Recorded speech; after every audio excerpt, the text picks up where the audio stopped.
I'm personally finding it difficult to see Watford replicating a mid-table finish next season, Justin, because unless the new manager, Paulo Pezzolano, is a very good manager, everything else about them is pointing towards a season of struggle, from my point of view.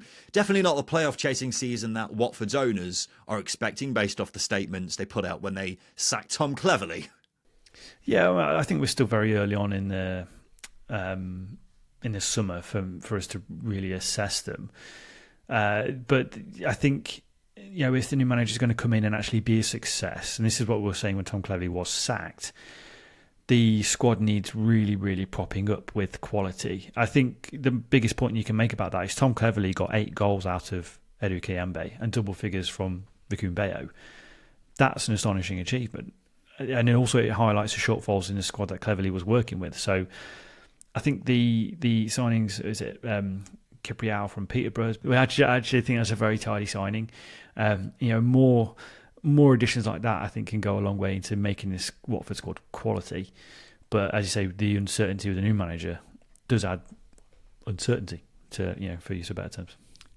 It sounds like, from what you're saying, I think you are underestimating how weak this squad is, because if it wasn't for the brilliant leadership of Tom Cleverley, which got them fighting well above their level, then they would have been in serious, serious danger of going down last season. And now he's gone, that weak squad is not looking as threatening, for the lack of a better term. And they've already seen players leave. If they lose Georgie Chakvetadze or Imran Lauza, maybe a couple of others, I would be fearing for them. They have signed Hector Cipriano from Peterborough, who looks a decent pickup on a free transfer, will add a bit of steel in midfield.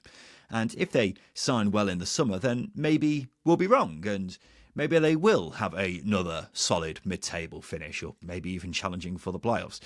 But they're one of many clubs who look like they're having to work with limited resources because their owners don't want to spend money.